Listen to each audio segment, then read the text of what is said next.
Hello, and a warm welcome to our show, Love Athletics.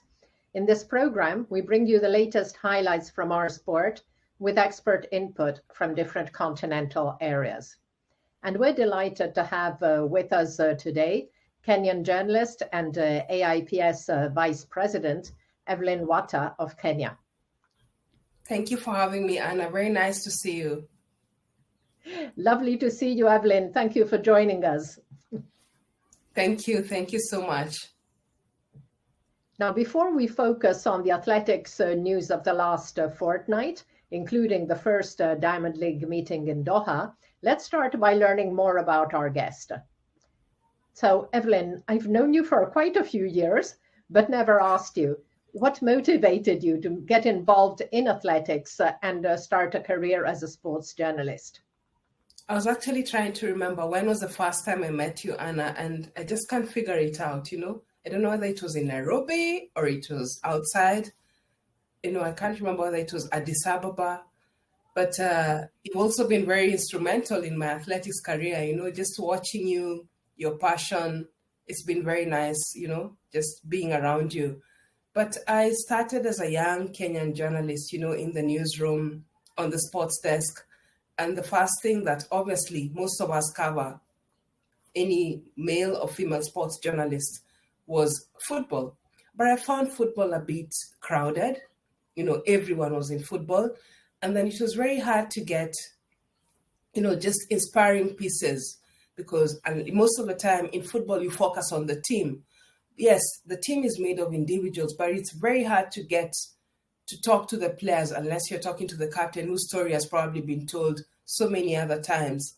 So I found it very interesting to detour to the track and field and meet these people who some of them had only seen them on TV, I'd read their names, and then they were just here, they're just next to me on track, breathing heavily, and we are breathing the same air. And at some point, I remember pinching myself and saying, am I breathing the same air with Moses Tanui? The Moses Tanui? Moses Kiptanui. I remember the first time in the stadium, I was overwhelmed. Everyone was a star. I'm saying, no, it can't be real. And they just let me, I'm a nobody around these stars, So I was actually more of it, or I was drawn to know the stars. I was fascinated by the stars. But then the one thing that really drew me to them was their humility. They were very humble, unlike most football stars. They are not usually very accessible. So I was actually very fascinated by being around stars, people who I'd seen on the papers, I'd read names on the papers, I'd seen on television, had them on radio. And what just drew me to them was their humility. They were global superstars, they're Olympic champions, world champions, marathon champions, but they were really humble and were really happy to tell you more about their story. They're happy to be talking to journalists, unlike other stars from other sports who look at us sometimes as, I am the star and you're there, so let's keep our distance. So this is something that probably made me love athletics even more and decide to focus and make it my forte. Anna, thank you. Wow. And were there any athletes in particular who inspired you? Oh, yes. I think that can take a whole day if I start just thinking about it. But then from the top of my head, I grew up, I think by the time I was getting into the newsroom, Paul Tergat was becoming, he was on his way to becoming a legend, That's the time he went to Sydney and the epic rivalry between him and Haile Gebrselassie. And then he was becoming the master of world cross country, He had won it 10 times. And so just meeting him and getting to know him, getting to know his story, how he started running, how he had to drop out of school to pick up running, that was very amazing for me. It was so, I just felt like really lucky to be in his presence. I remember the first time I interviewed him, I was like starstruck. I remember him completing his sentence and then he says, okay, yes, finished. Then I realized, okay, the guy has finished talking. That was how it was. And then another person who really inspired me was another cross-country great, Edith Masai. She was really, really humble, and her backstory is also very inspiring. She's a woman who fought against a lot to just be where she is. She's a mother, and for her, every win meant something. It was just not becoming, like a double world cross country champion or being the track star. For her, it meant that each of the win, it represented something. It represented part of her story and why she became a runner. They're really two absolutely exceptional athletes. I mean, Masai was 36 when she won her third consecutive short cross title in 2004. And she's still the oldest female winner. And Tergat, Yes. I mean, Tergat on and off the track and cross country course, just an exceptional athlete. Yeah, and then, the other thing I admired about them is also that they were not really keen to jump onto the marathon as we are seeing now. They stuck onto the track and the cross, which for me were very exciting events to cover then. So they stuck on that, and then they made their names out of that. And when they decided, like someone like Tergat decided to go to the streets, it was at the tail end of his career, and it was like a new challenge for him. When most people would be retiring, he went for a new challenge. And that also reminds me of another favorite, Daniel Komen. Until today, we've not seen anyone race so well and so fast over the 3,000 meters. That's something that has stayed with me, because I remember watching that race and saying, what is this guy on? What is he running? Who is chasing him? But he ran like crazy. And then recent times, honestly, I've been inspired greatly by the success of Usain Bolt. He's a star. I watched him, and I'm lucky enough to have watched him break all his world records at the Olympics and at the World Championships in Berlin. And just how he came into track and field and just became a star, made a name out of himself, and how he was able to show Bolt, all that. It was really nice, just being around Bolt and just going to his press conferences. They were entertaining. He had so many storylines to tell whenever he ran. He was definitely somebody who was exceptional. I mean, he was obviously a fantastic athlete, but really a genuinely nice person, and Exactly. somebody who was able to work up the crowd. It's funny because if you remember 2007, his first world championship, he was still not exactly shy, but he was quiet. Then, of course, in Beijing, it was the beginning of him feeling more comfortable and expressing his joy of being there and competing. And of course, Berlin was epic. So, no, fantastic athlete, and really, honestly, great guy. I agree with you totally, Anna, and also very media friendly. He would go around the mix zone doing all those interviews, and yet he had done all the TVs and everything, and still come to the press conference room bubbly. Some athletes will come into the press conference room exhausted and tired, but you'll still have the energy. So that's something that we miss and admire about Usain Bolt. Definitely. Thank you, Evelyn. So we'll come back to our guest to learn more about her a little later. But let's look now at what's been happening in our sport over the last fortnight, starting with the first Diamond League meeting of the season, which was held on 5 May in Doha, and where 7 world leads were set. Ethiopia's Lamecha Girma signed the best performance in a high-quality 3,000 meters with 7:26:18 a PB, ahead of compatriot Selemon Barega 7:27:16 and Verihu Aregawi 7:27:61. And Lamecha's mark brings him to number 8 in the all-time lists.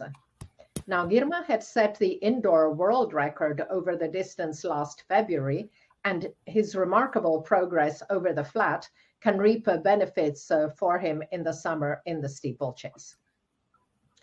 Another top men's result came in the discus, where Slovenia's Christian Tse dominated the event, winning with his first throw of 70 meters 89. Now, his 4 valid attempts were all over 68:45, which is 1 meter 30 longer than anyone else in a strong field, which included the reigning Olympic and world champion. Se, who had won all 6 Diamond League meetings he contested last year, as well as the World Championship, is proving equally dominant in early 2023.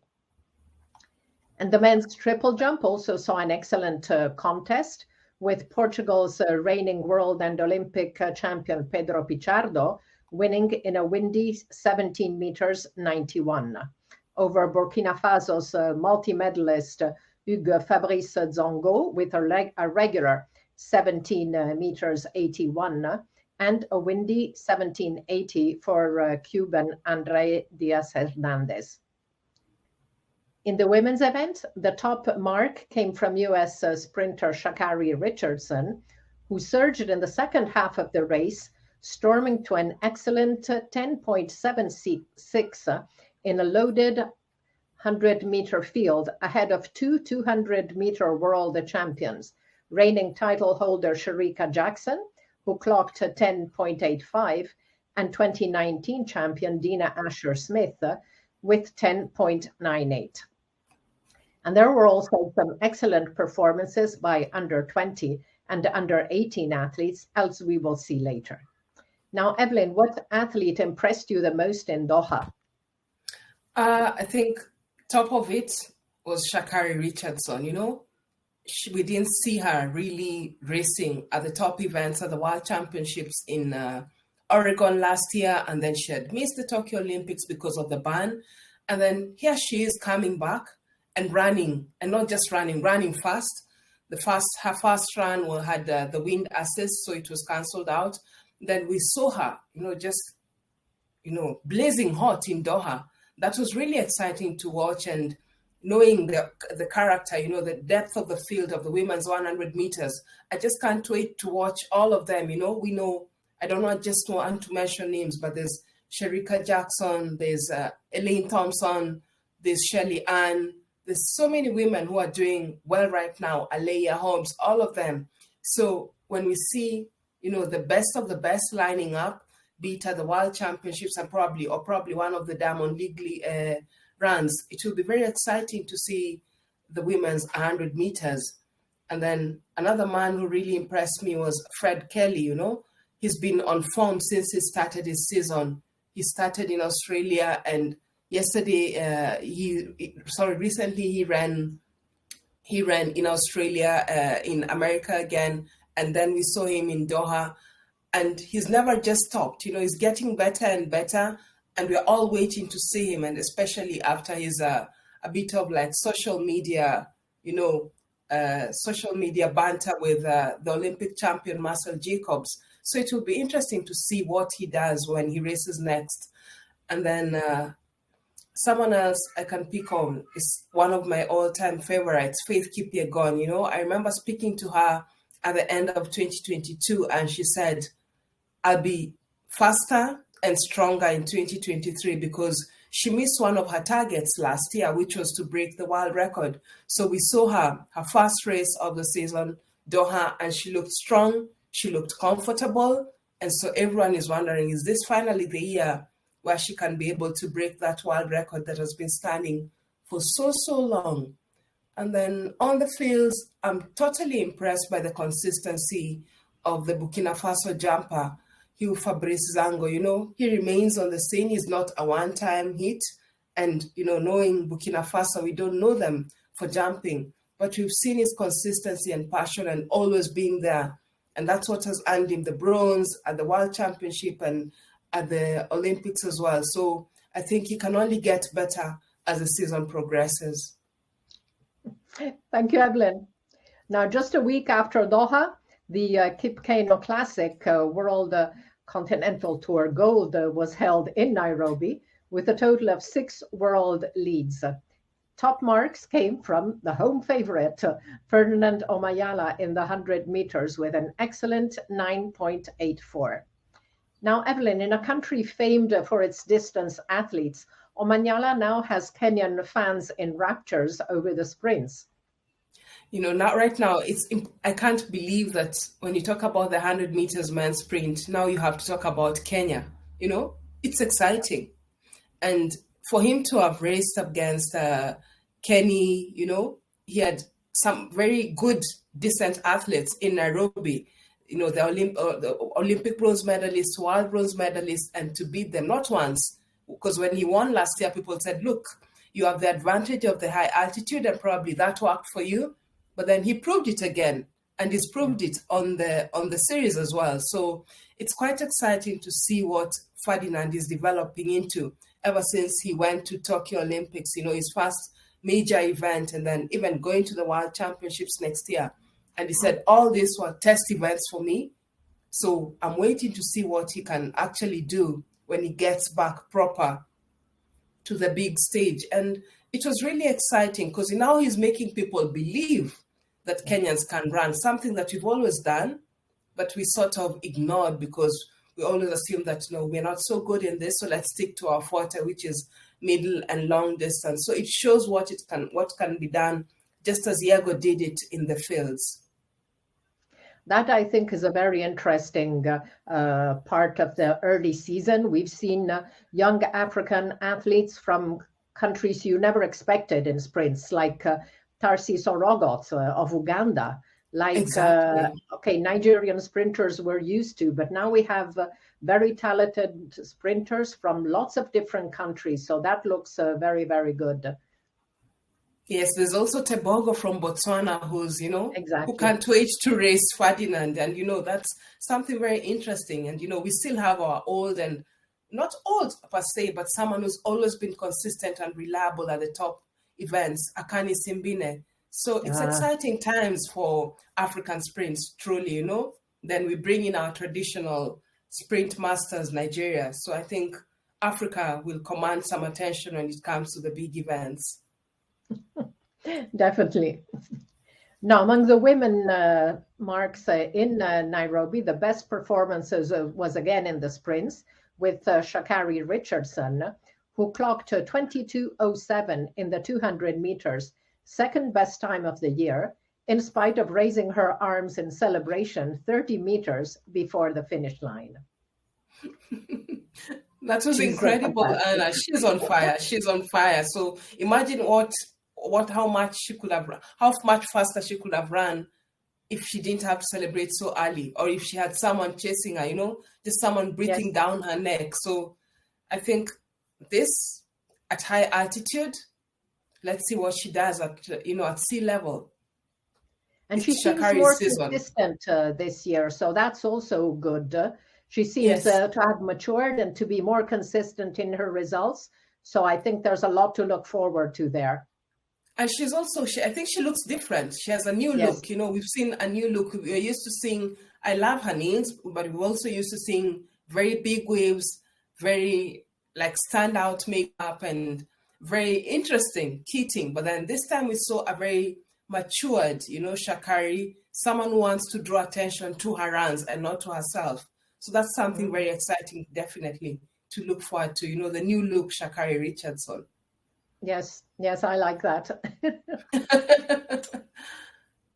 Now, in addition to the sprints, there were interesting performances by young Kenyan middle distance runners, with 2021 World Under-20 800-meter winner and senior World Championships fourth placer Emmanuel Wanyonyi taking the win over two times Commonwealth Games winner Wycliffe Kinyamal.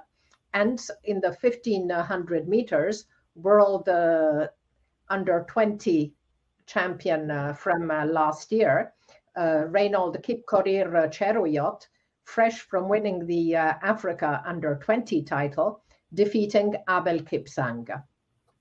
Wanyonyi's climb of 1:43.32 takes him to the number 6 spot in the Under-20 all-time list.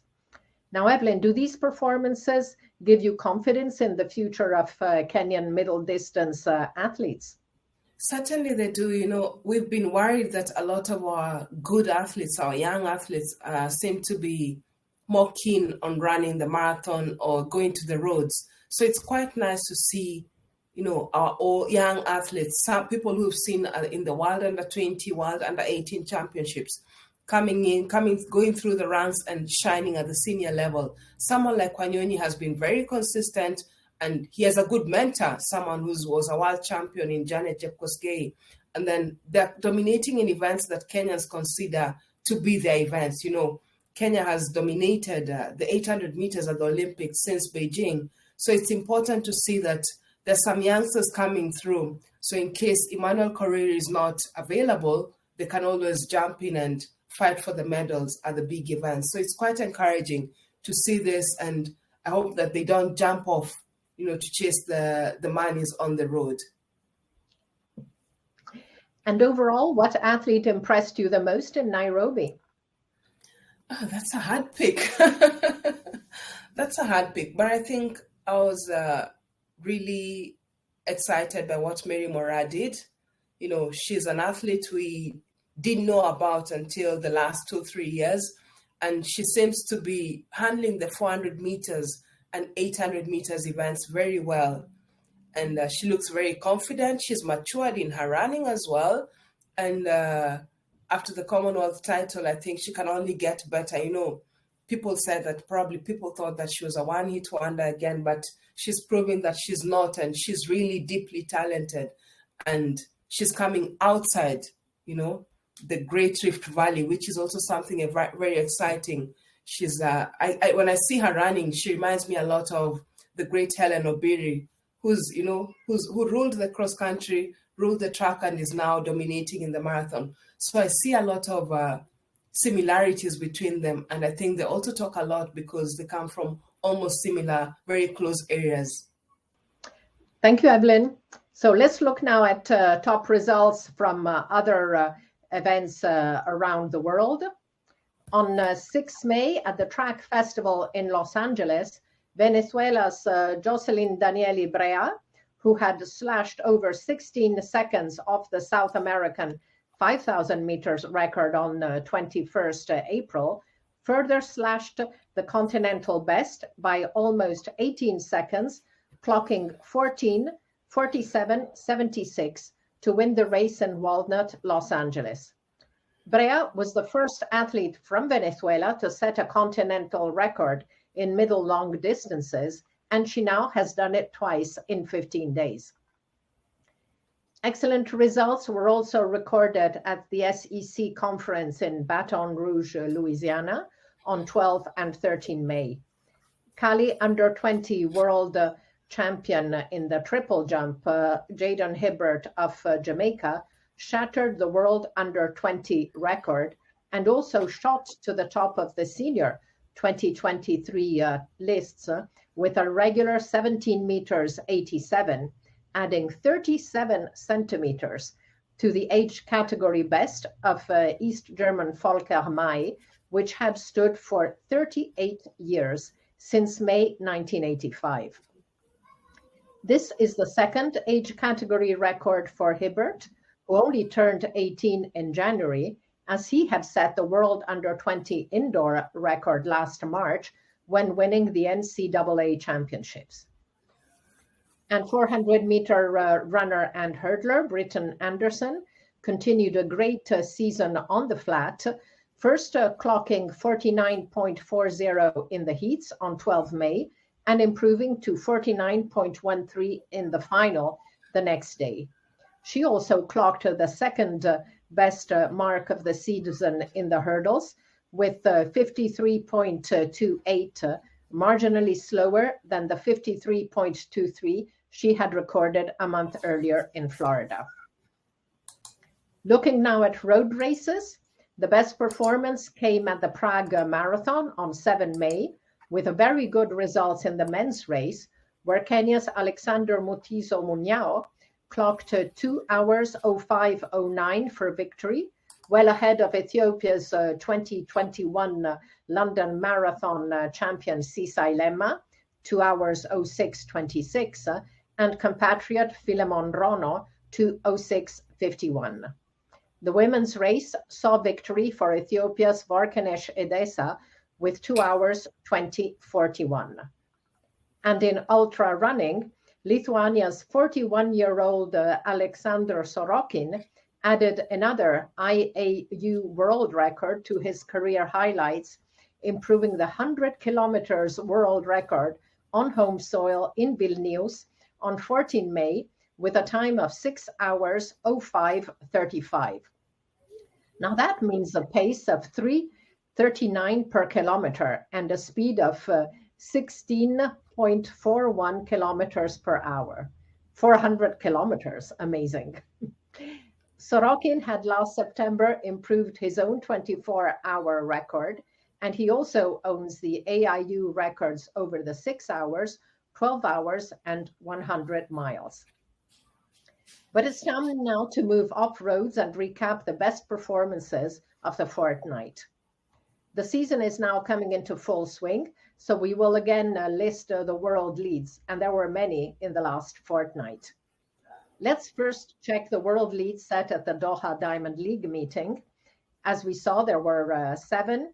We had Lamecha Girma over 3,000, Hugues Fabrice Zongo in the triple jump, because Pichardo jumped further, but it was a windy mark. And in the javelin, Neeraj Chopra with 88.67. Among the women, 100 meters Shakari Richardson. In the 1500, Faith Kipyegon. In the 3000, Winfred Mutile Yavi. And in the pole vault, Katie Moon. But numerous other world leads were set in the past 2 weeks, mostly in the Kip Keino Classic in Nairobi and in the SEC conference in Baton Rouge. So we spoke about Ferdinando Magnala and Emmanuel Wagnoni, as well as Reynold Kiporier Cheruyot. Over 5,000 meters, Japan-based Richard Etir set the world lead over 5,000 meters. And over in the 300,000 steeplechase, Kenneth Rooks set an early world lead in Walnut, California. Now, over the 110 hurdles, a mark which is not on the World Athletics website, but is in the Respect Tila Stopaya website, Grant Holloway with 13:01, improving his previous world lead. Jaden Hibbert, as we saw, with a world under 20 record. Back in Nairobi, Wojciech Nowicki in the hammer with 79 meters 78.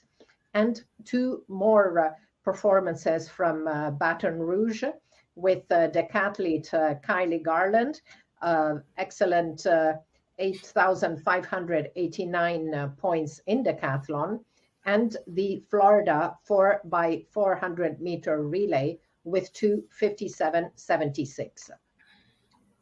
Among the women, we already spoke about Britton Wilson, over 5,000, an early world lead also in Walnut for USA's Josette Andrews.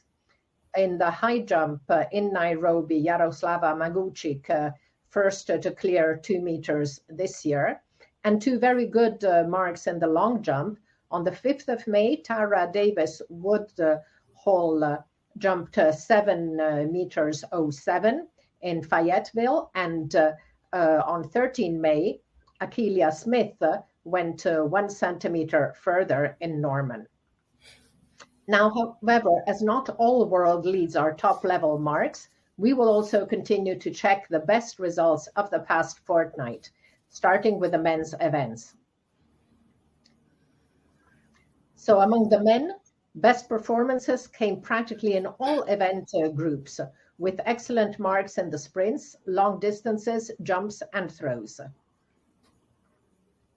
So we saw Ferdinand Omanyala in the 100 meter. On the 200 meter, 2 very good marks. Number 3 in the top list, Nigeria's Udodi Onwuzurike with 19.91, and in Walnut, and Fred Curley with 19.92 in Doha. Over 400 meter, Zambia's Muzala Samukonga confirmed his talent in Nairobi with 44.25. That's the fourth best mark. And of course, he has the best of the year with 43.91. We spoke about La Mecha Girma in an excellent 3,000 meters flat over Salemon Barega and Berihu Aregawi. Marathon, we mentioned Alexander Mutiso Muñao. In the hurdles, we mentioned Grant Holloway. And in the same race in Atlanta on 6 May, Robert Dunning clocked 13:09, while on 13 May in Freeport, Bahamas, Jamaica's Rashid Broadbell clocked 13.10. Over 400 meter hurdles in Doha, Wright Benjamin ran the second best mark after his own best set in mid-April, and CJ Allen was quite close behind him. In the triple jump, we mentioned Jaden Hibbert and the excellent contest in Doha. In the discus throw, Christian Se, who won in Doha with 70 meters 89, not far from the 71-meter world lead by Nicolas Alekna, and Alekna himself came close to that mark with 70 meters 40 in Walnut. Javelin throw, we mentioned Neeraj Chopra taking the world lead, and Jakub Vadlich of the Czech Republic was not far behind. Decathlete Kylie Garland we mentioned, and in the sprints, very good results, sprint relay in Baton Rouge, second and third best performance of the year by LSU with an international team, and by Florida with a team composed of all US runners. While in the mile relay, Florida set the world lead with 2:57.76, and Alabama was not far behind, and both relays were composed of international runners. Now, the top men's performance of the year remains Kelvin Kiptum's fabulous 2 hours 01:26 in the marathon, only performer so far with points more than 1,300 points for his performance. Among the women, the most interesting marks also came from a wide range of events, but especially in the sprints. So we saw Sha'Carri Richardson, and some time later on 14 May, Marie-Josée Talou of Ivory Coast clocked an excellent 10.78, which is the second best mark of the season. And it's great to see Talou back in top shape after an ankle injury had cut short her indoor season. Also very good marks, 10.84 from Julian Alfred, who continues with a very, very strong season, both indoor and outdoor, and 10.85 for Sharika Jackson in Doha, plus a windy 10.74 for Julian Alfred in the heats in Norman. We saw Sha'Carri Richardson's 200-meter mark in Nairobi. We spoke about Britton Wilson in the 400-meter flat. 3,000-meter steeplechase, top two results in Doha with Winfred Mutile Yavi, closely followed by Sembo Almayu, who with 9:05.83 becomes number 3 in the under 20 list of all times. 100-meter hurdles, behind the 12:36 by Masai Russell on the 1st of April, which remains the best mark. We have two excellent performances in Baton Rouge, 12.40 by Alia Armstrong and 12.43 by Akera Nugent. And Alia Armstrong had a windy 12.31 in the heats. 400 hurdles, we have mentioned Britton Wilson, and we have mentioned Tara Davis Woodhull and Akeelia Smith in the long jump.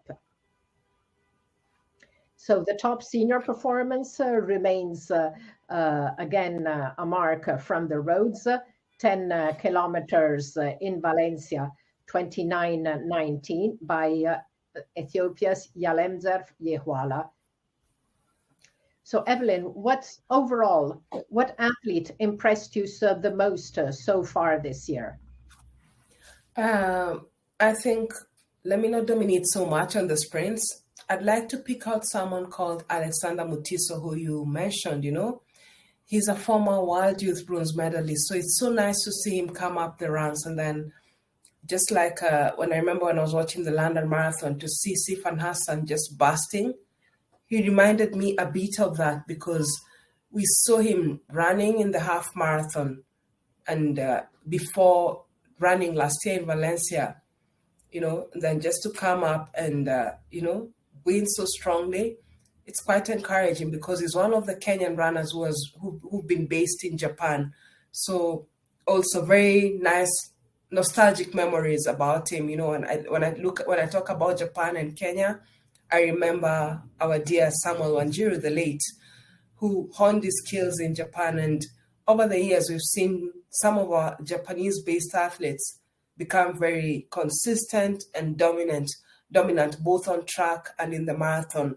As is now retired Tanui, he was constantly, one of the dependable athletes for Kenyans to count on when it came to the 10,000 meters, both at the World Championships and at the Olympics. So it's exciting to see what Alexander Mutiso will do in the marathon in the near future. Thank you, Evelyn. Now, several under 20 and under 18 athletes also registered great performances over the past fortnight. So starting with the under 20s, we mentioned Emmanuel Wanyonyi, number 6 now in the under 20 lists, and of course, Jaden Hibbert, with his under 20 world record. We said that Sembo Alemayu was second in Doha in the steeplechase and moves to number 3 in the under 20 all-time lists. And in the 100-meter hurdles, Anthony McCormick of the US equaled the number 9 performance on the under 20 list with 12.85. Now, Evelyn, again, we see great under 20 athletes making their mark at the senior level. Yes, and I'm really impressed by Jadon. He's only 18. So that means he qualifies for 3 top events in the next maybe 20 months. He can still qualify for the World Under 20. He will definitely qualify for the World Championships in Budapest. And then there's a possibility it could be one of the dependable jumpers for Jamaica at Paris 2024. So that means there are 3 medals that this young boy, who's still trying to understand jumping because he's a late bloomer, he said he's just started jumping 3 years ago. So it's quite exciting to see what he will do once his jumping has matured and once he's competed at the top level. We've seen him, to be fair enough to him, he's already matured enough at the World Under 18, World Under 20 level. But then when it comes to competing with the seniors, I think they can push him and he can learn a few more tricks that can probably just make him even one of the greatest jumpers to watch in the next 5-10 years. Thank you. Definitely, Jaden is really one with huge talent. And let's see what he achieves. So let's look now at the top under 18 marks. So in the 100 meters, Ernest Campbell of the US with 10.22 equaled the 10th under 18 best of all time. In the long jump, there's a performance which I'm going to discuss, even though it's not in the World Athletics list and it's not even in the Tilastopaya list, and that's the 8 meters 06 by Temoso Masikane at the Africa Under 18 Championships in Doha. But that mark was in the official results of the first 2 days with a regular wind of 0.8. It was widely reported in the media I haven't had a reply from the CAA. South African journalist told me that the National Federation is waiting for ratification because the result of the under 18 men's long jump was missing. So were a couple other events from the final results from Doha. But I consider that because we have an official result from the first 2 days to be a valid performance.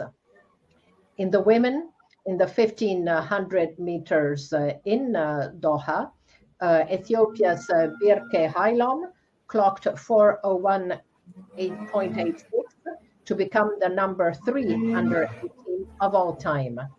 And in the 200 meter steeplechase, an event which, of course, is not contested that often, but still very good result for Wale Fenta in Ndola in Zambia, which brings her to number 5 in the under 18 all-time list and number 6 in the under 20 list. So we've been talking a little bit about Ndola. So let's talk now about the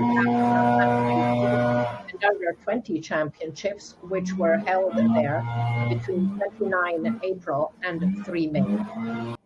A total of 9 athletes won double individual golds, and Kenya's 17-year-old Nancy Cherop achieved an unprecedented triple gold medal haul in the 800, 1500, and 3000 meters. So Tima God Bless of Nigeria in the under 20 women won both sprints.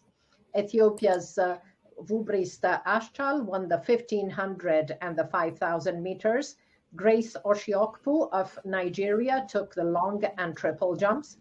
And Ashley Erasmus of South Africa took the shot put and the discus throw.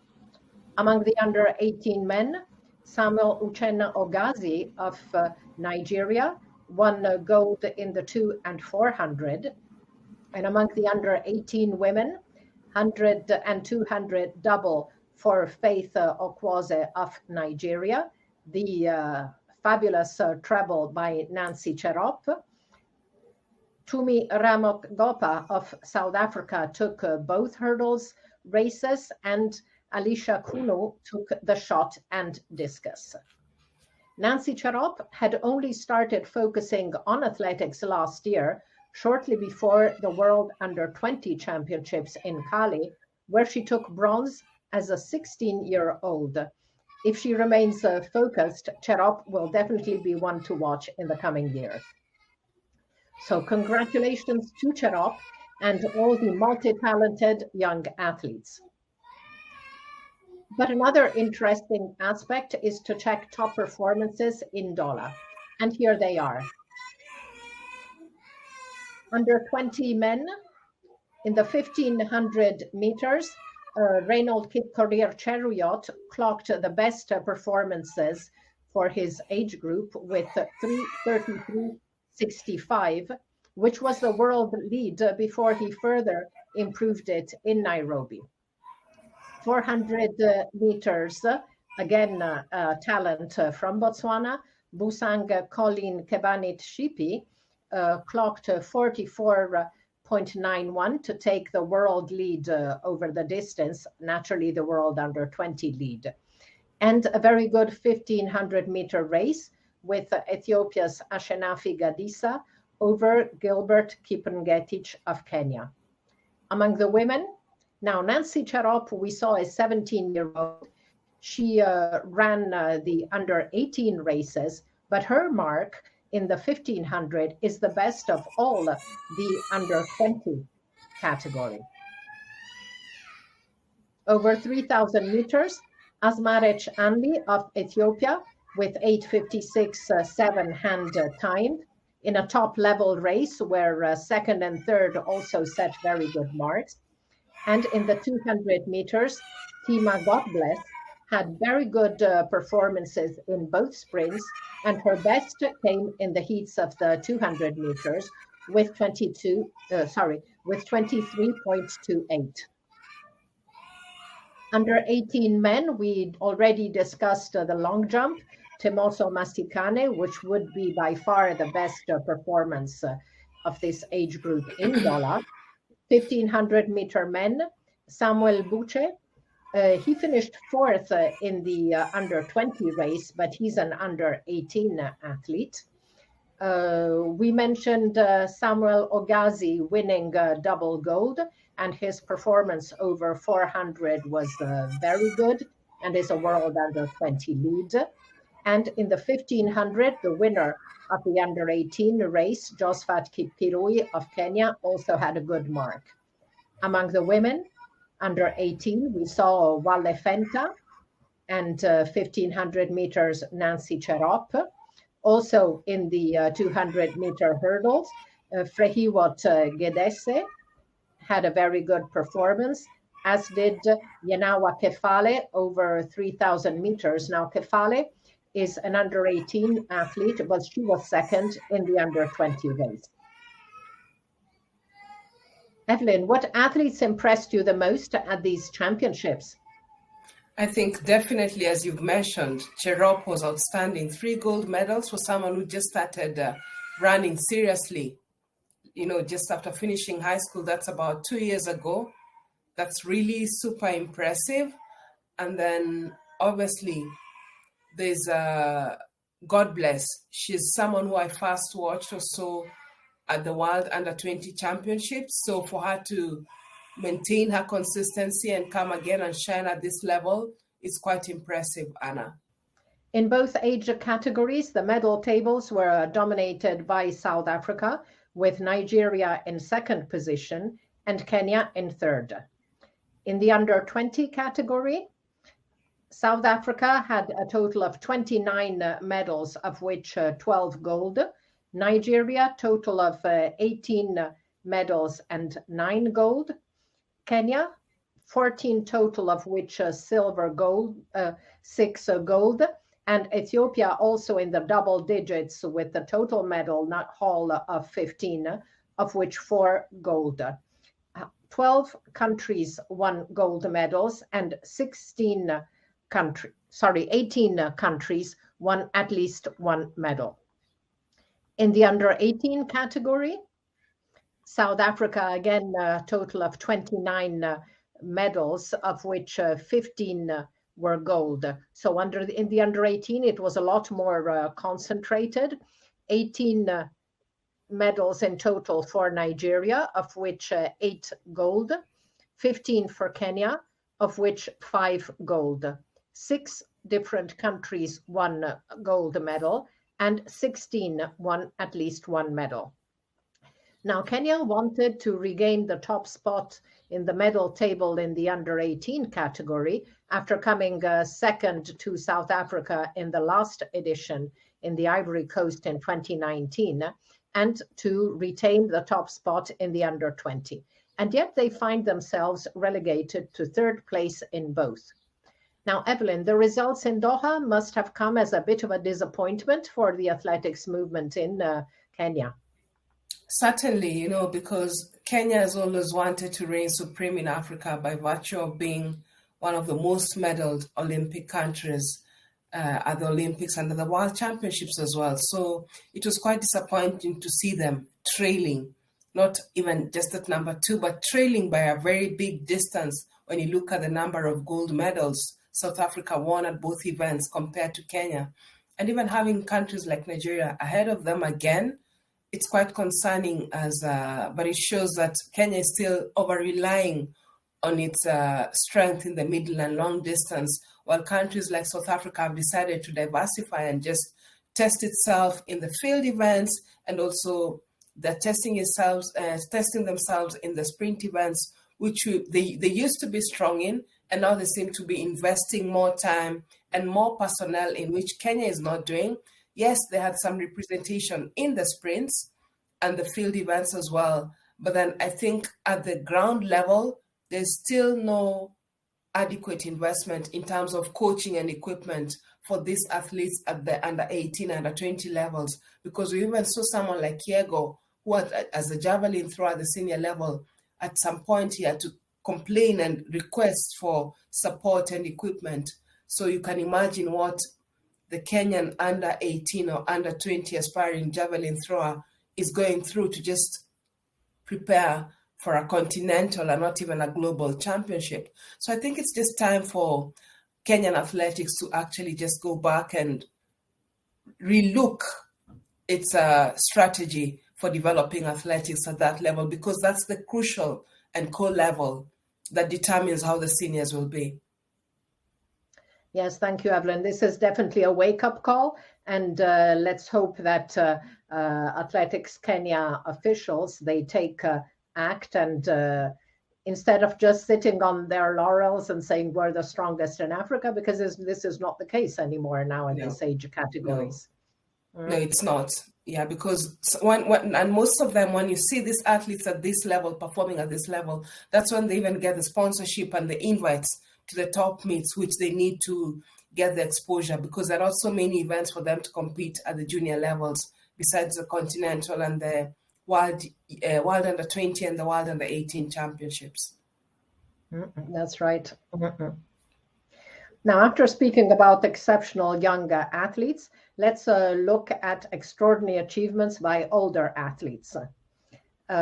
Slovakia's hammer thrower Martina Hrasnova, the 2009 World Championship bronze medalist, who turned 40 in March, had bettered the age category record on 22 April with 68.01 meters, and she went well beyond that on 8 May, again in Košice, setting a new over 40 record of 68.81 meters. But it's time now to get back to our guest. So, Evelyn, outdoor season is now entering the peak time of the year. What athletes' events will you be most looking forward to in the rest of 2023?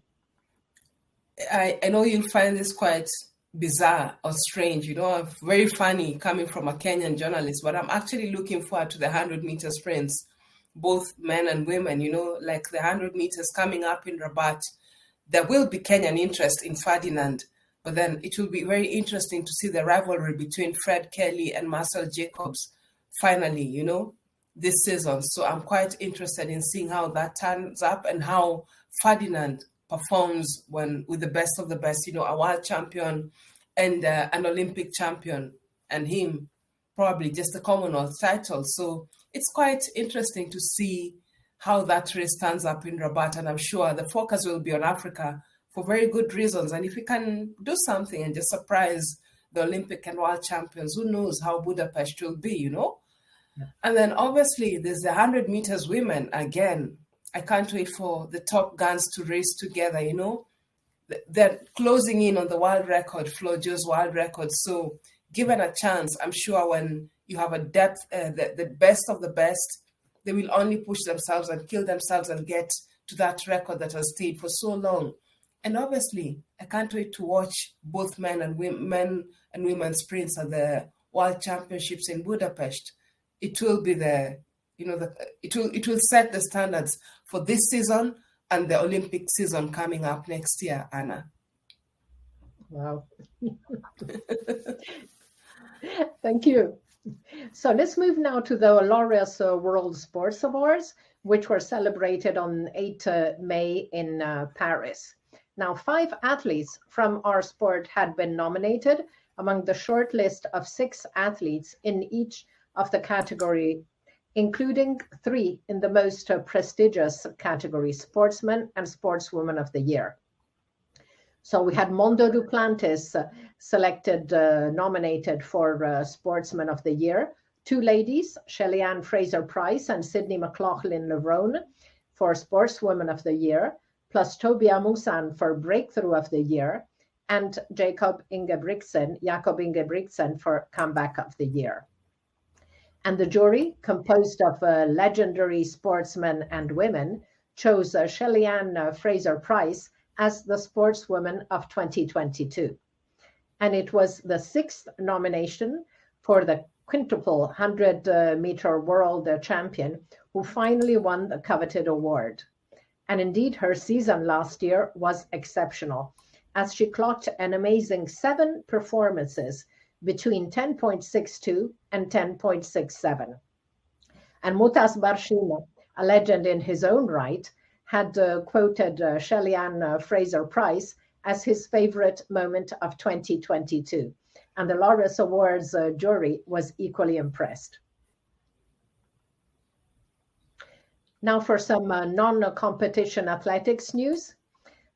Indian sports news site Kel Now just published the list of the most followed athletes from our sport on Instagram. Now, number 1 is by far India's javelin thrower Neeraj Chopra, with whom the whole country fell in love after his Olympic victory.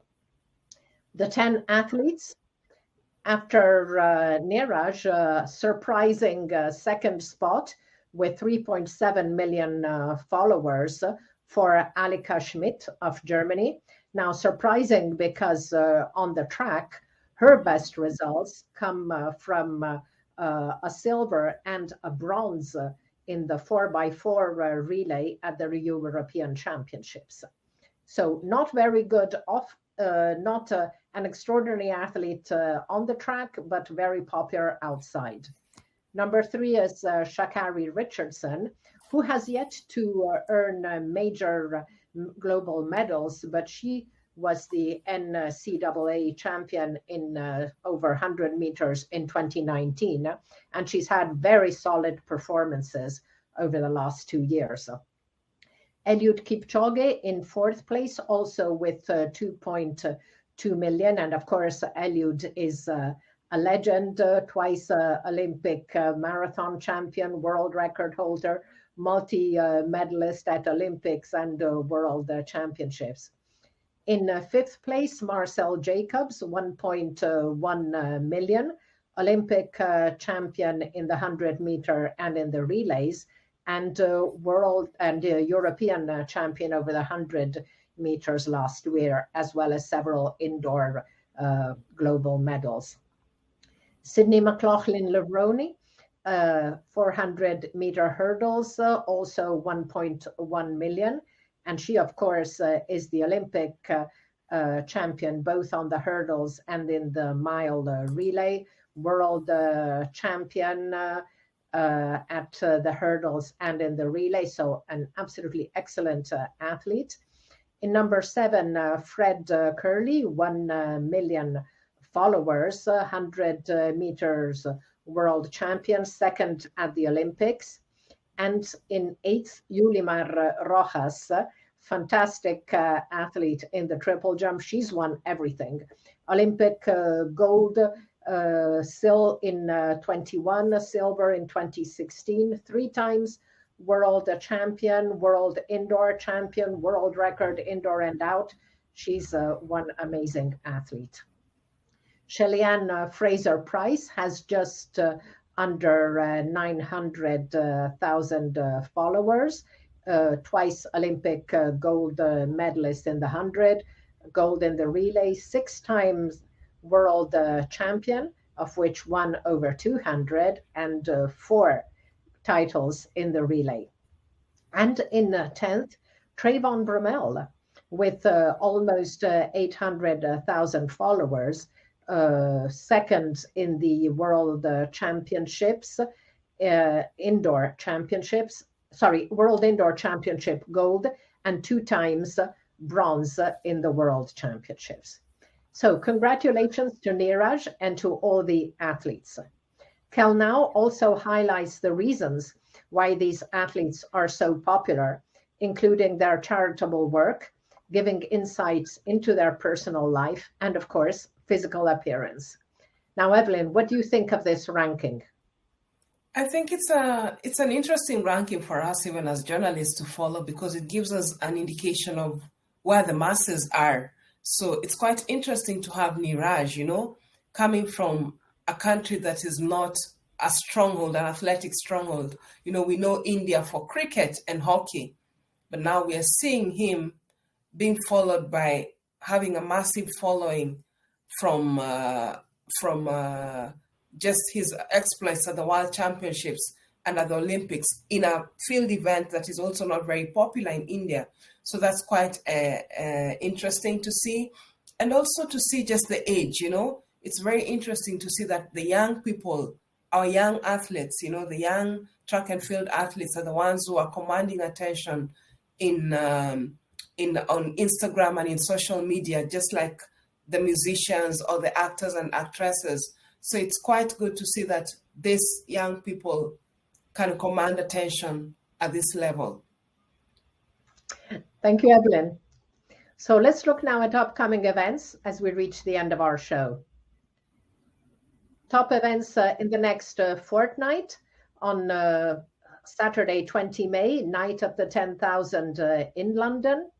On 21st May, very busy day with the European Race Walking Team Championships in Podebrady, the Seiko Golden Grand Prix in Yokohama, World Continental Tour Gold, and another World Continental Tour Gold, the USATF Bermuda Grand Prix in Devonshire, Bermuda.